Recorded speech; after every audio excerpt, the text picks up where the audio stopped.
माँ, मातृभूमि और मातृभाषा का कोई विकल्प नहीं है।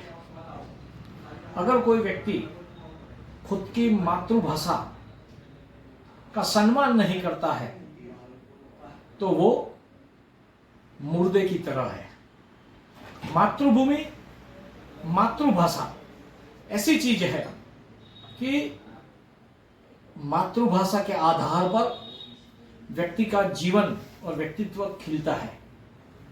आज की परिस्थिति में हम लोग अंग्रेजी भाषा की दौड़ में लगे हुए हैं, मगर अगर गुजराती या हिंदी में, अगर गुजरात में रहते तो गुजराती, हिंदी में अगर यूपी, एमपी, राजस्थान में रहते हिंदी, महाराष्ट्र में रहते तो मराठी, तो जो जिस प्रदेश में रहते हैं उसकी जो मातृभाषा है, अगर मातृभाषा में उपयोग होता है तो सभी इंसान को पता चलता है कि हमें क्या कहा जा रहा है।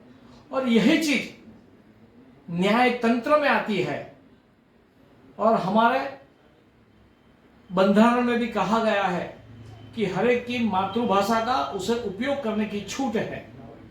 तो न्याय तंत्र में अगर गुजरात, महाराष्ट्र को छोड़कर उत्तर भारत में हिंदी में हाईकोर्ट में दलील कर सकते हैं, तो गुजरात में गुजराती में दलील क्यों नहीं? अगर कोई ऐसा कहता है कि गुजराती में दलील नहीं, अंग्रेजी में ही करनी चाहिए, तो हम क्यों आज भी, भारत के 75 साल हो गए स्वतंत्रता संग्राम में, हमें आजाद हुए, उसके बाद भी आज हम अंग्रेजी के गुलाम है? ये गुलामी क्या जायज है क्या?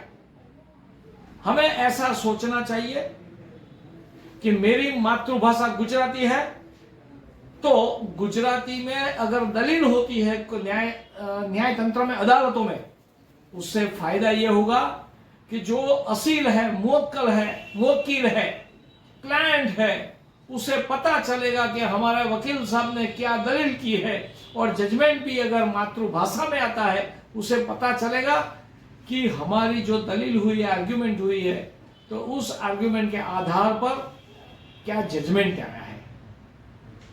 तो गरीब तक, जो हम कहते हैं, महात्मा गांधी जी ने कहा था कि स्वतंत्रता का लाभ है वो छेवाड़ेना आदमीने पण મળવું જોઈએ, छेवाड़ाना माणसने पण મળવું જોઈએ। ये जो बात थी, तो छेवाड़े के आदमी को अगर ये मदद पहुंचानी है, उसको न्याय तंत्र सही अर्थ में पहुंचाना है, तो गुजराती में हाईकोर्ट में भी दलीलों होनी चाहिए।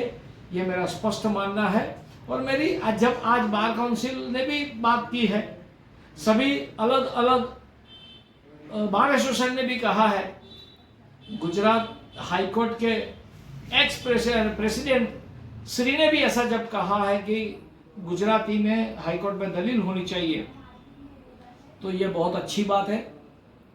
और इसीलिए तो कहते हैं माँ, मातृभूमि और मातृभाषा का कोई विकल्प नहीं है। सही में उसका कोई विकल्प नहीं है। आओ हम सब हमारी मातृभाषा का सम्मान करें।